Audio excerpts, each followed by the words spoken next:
name. What is the reality, and what does that have to do with Meghan Markle, with Ghislaine? And he persuaded them, saying, I am the victim of a sexual assault, and I can tell you Forget Netflix and forget Oprah. The real fear inside the royal family isn't about interviews. It's about the powerful circles Meghan was tied to long before becoming a duchess. Her nickname is going to shock you. Because I'm from the States, you don't grow up with the same... People assumed Ghislaine Maxwell had nothing left to reveal. After years in that cold, cramped prison cell, everyone expected her to stay silent and fade from memory. But then she leaned back on that metal cot, spoke up, and released a name no one saw coming. Not a politician, not a royal, not another billionaire from Epstein's world. She said, Meghan Markle. Towards Harry and Meghan, because Harry and Meghan are so important that, of course, they're... When Maxwell's private conversations leaked, everyone braced for chaos, names, timelines, and every ugly detail laid out. Instead, the world got pages drowned in black ink, as if a marker on overdrive wiped out the truth. Hours vanished. Entire paragraphs were swallowed by thick lines. Questions survived, but the answers were erased, taunting anyone who tried to connect the pieces. It didn't look like protection, it looked like fear. and is guilty, when you're a defense attorney. But this one is a gift from above. She's got a very... Officials claimed the redactions were normal privacy rules, but the explanation didn't hold up. Maxwell has no privacy left. Epstein has none. Many victims already shared their stories publicly. So why were these specific sections erased with such intensity? Why did 12 hours of testimony disappear as though they never existed? Really rankled was the Sussex's rejection of our most revered institution. Because those redactions weren't random. They were targeted, surgical. Someone wasn't hiding what happened. They were hiding who was linked to it. His juror questionnaire that he had been the victim of a sexual assault. And buried in the middle of those missing sections was a name never publicly tied to this world before, Meghan Markle.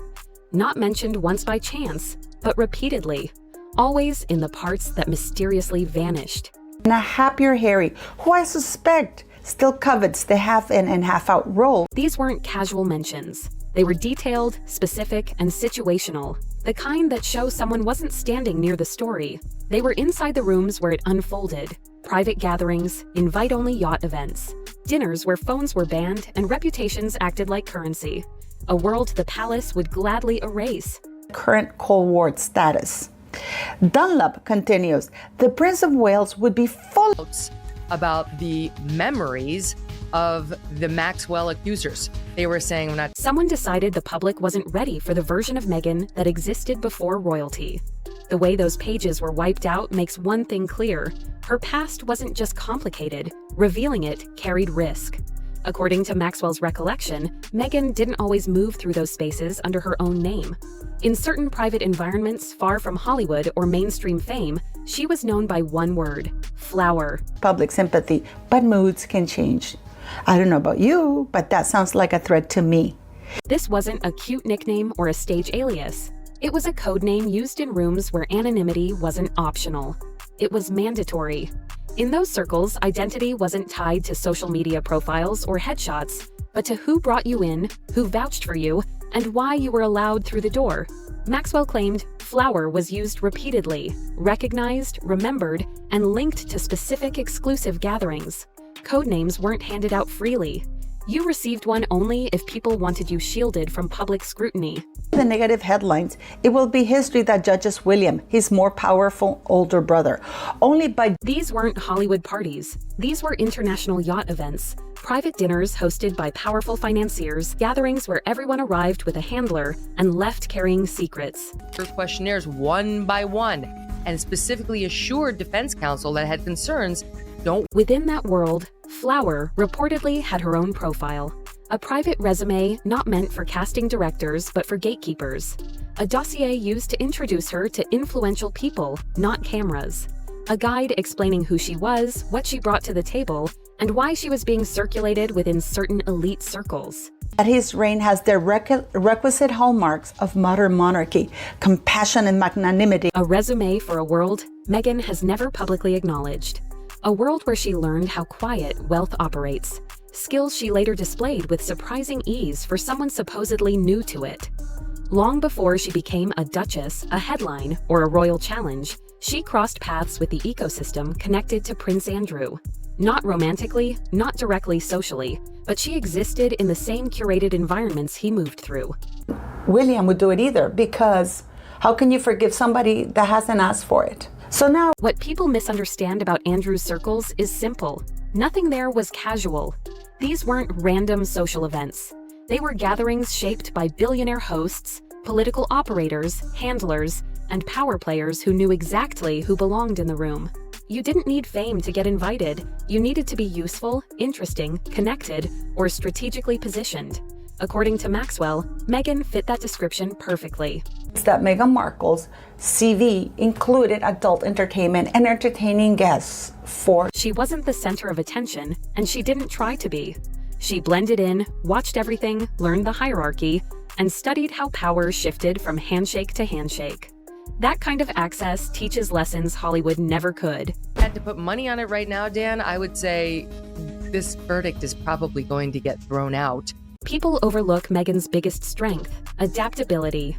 In those early days, her low profile made her almost invisible, an advantage in a world where everyone else was under scrutiny. Before that.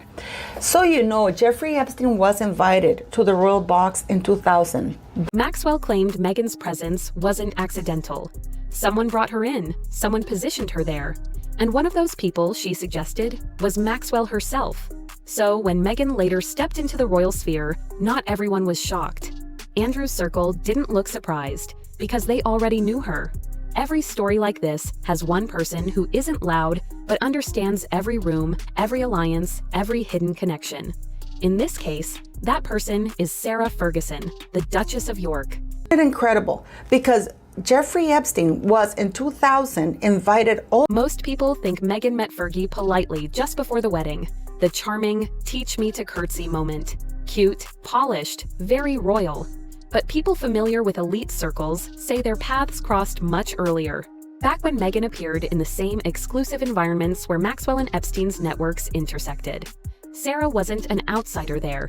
She navigated those spaces with ease, part fundraiser, part social diplomat, part veteran of her own scandals. She understood the unspoken rules and the power structures behind them. And there's even said that the Queen unknowingly danced with Jeffrey Epstein. But going back to Meghan, There were even quiet murmurs that Fergie and Maxwell had their own subtle rivalry. Not personal, but strategic. Two women maneuvering within the same wealthy orbit, each holding influence over different factions. So when Meghan resurfaced years later connected to Harry, Sarah didn't greet the news with surprise. She reacted with caution.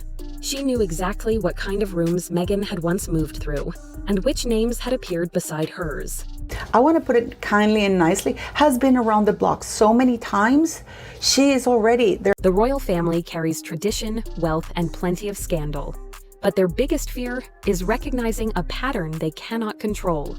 And Sarah Ferguson recognized this one instantly, because she had seen it before. If Maxwell's world was the shadowy undercurrent no one dared acknowledge, then Soho House was the polished, seductive surface everyone pretended was harmless. A members-only sanctuary where secrets hid behind designer sunglasses and introductions were more valuable than diamonds.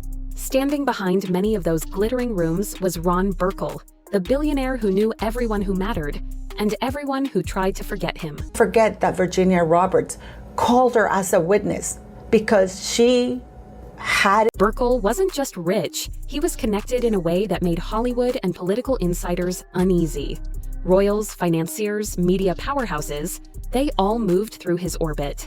And quietly woven into that same network was Ghislaine Maxwell, long before prison turned her name radioactive. Which leads straight to April 2015. Way back for Meghan Markle, almost like Fergie, to come back. But Ghislaine revelations put Meghan in a very, very bad light, because if it is all true, Meghan Markle is. Istanbul opened its doors for the first time, hosting an immaculate guest list, elite social strategists, rising stars, and old money dressed like new wealth. Prince Harry was there, and Meghan was there too. And after that meeting in Istanbul at the opening of the Soho House, she suddenly decided to become... This wasn't a coincidence or a chance meeting. Rumors spread instantly. Some claimed Markle arranged their proximity. Others whispered that Meghan had been placed into that circle by people who already knew what kind of rooms she had navigated before. The same discreet networks she moved through under the name Flower. He did not want to have her anywhere near her. We all know that Meghan Markle, oh, I didn't know who Harry... Whichever version you follow, the outcome didn't change. That night shifted everything. Within a year, Meghan's public image sharpened with unbelievable speed. Suddenly humanitarian, suddenly global, suddenly positioned as someone just steps away from royalty. No one rises that fast without someone powerful behind the scenes. Someone who knew exactly who Meghan had been, and who she was about to become. Most assume the redactions in Maxwell's leaked interviews were meant to protect Meghan. That the palace intervened, the press stayed silent, and some invisible institution shielded her past. But that idea collapses the moment you examine what was removed. She was fully aware. Not only did she know who Harry was, she said after him. Those censored sections weren't protecting Meghan. They were protecting the men who once shared the same rooms she did. Donors, royals, financiers, billionaires. Meghan wasn't the threat. She was the liability.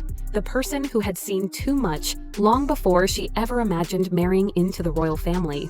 She had seen faces others wanted erased. She had heard conversations meant to disappear behind closed doors. We know that she couldn't get a job anywhere. And suddenly she's in the royal circles, just like... She experienced environments where no one expected the young woman called Flower to ever become globally significant. Then she married a prince. Suddenly she became untouchable, unpredictable, and potentially dangerous because she now possessed something far more powerful than scandal: memory. We know that Meghan Markle, sure, she went after Harry, but she had help getting there. This is why entire hours of Maxwell's testimony disappeared under black ink. Not because Meghan did anything, but because her presence threatens the people who did. People love to blame Netflix, Oprah, the interviews, the California drama. But the real break between William and Harry goes far deeper than cameras. It cuts straight into history. William refuses to let anything connected to that past get near the monarchy's future. For Meghan. But I don't think they're covering up for Meghan as much as they're protecting who put Meghan there. William's distrust of Meghan isn't about personality. It's about proximity. Her proximity to Andrew's old circles, her presence in environments tied to the darkest chapter in modern royal history, and her awareness, intentional or not, of the people the palace has spent decades trying to erase. This is why Balmoral became a quiet battleground. When Andrew tried to attend a single church service, William delivered an unspoken ultimatum. Either Andrew appears or the heir does, but not both. Andrew stepped back. Sudden rise or being able to infiltrate the royal family so quickly, to infiltrate. With that single move, William revealed the message the palace had whispered privately for years. The crown's future cannot be touched by the ghosts of its past. And unfortunately for Meghan, her ties, even circumstantial, place her on the wrong side of that protective line.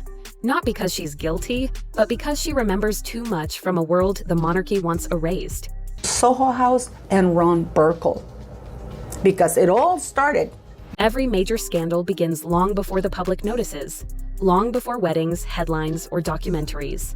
In Meghan's case, the spark reportedly started on a yacht.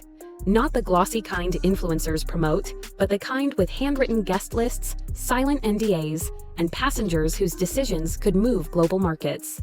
This yacht, insiders say, was Meghan's entry point into the shadowy circles later tied to Maxwell's redacted files. Opening of Soho House. And we know because they were both there. The Soho House had... It was there she became Flower. There she crossed paths with people whose names never appear in print because the media knows better. There she saw how real power operates, quietly, invisibly, without publicity. No scandal, just exposure, just access. But access to the wrong world at the wrong moment can change everything. That night set off a chain: the yacht, then Soho House, then Istanbul, then Harry. A sequence that ended with her walking into Buckingham Palace as a duchess. A path the palace would prefer to pretend never existed. 2015. Do I have any doubt that Meghan Markle was a call girl? Of course not. I don't have any. Now that Maxwell has started talking, the silence protecting those connections is cracking. Her words, even the censored ones, force people to reconsider what was once dismissed as rumor.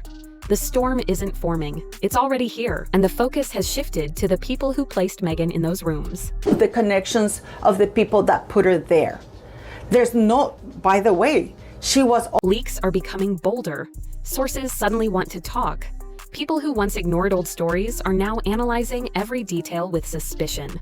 The real question is no longer whether Meghan's past will resurface, but how much of it will escape the blackout, and who gets pulled into the fallout. Ukraine and the Q&A in Ukraine with the university saying that she. What was hidden in those 12 missing hours?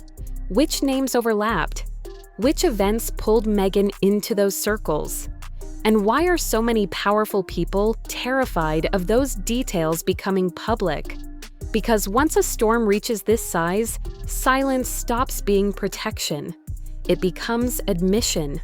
And this time, no blackout marker on Earth can keep the truth buried forever.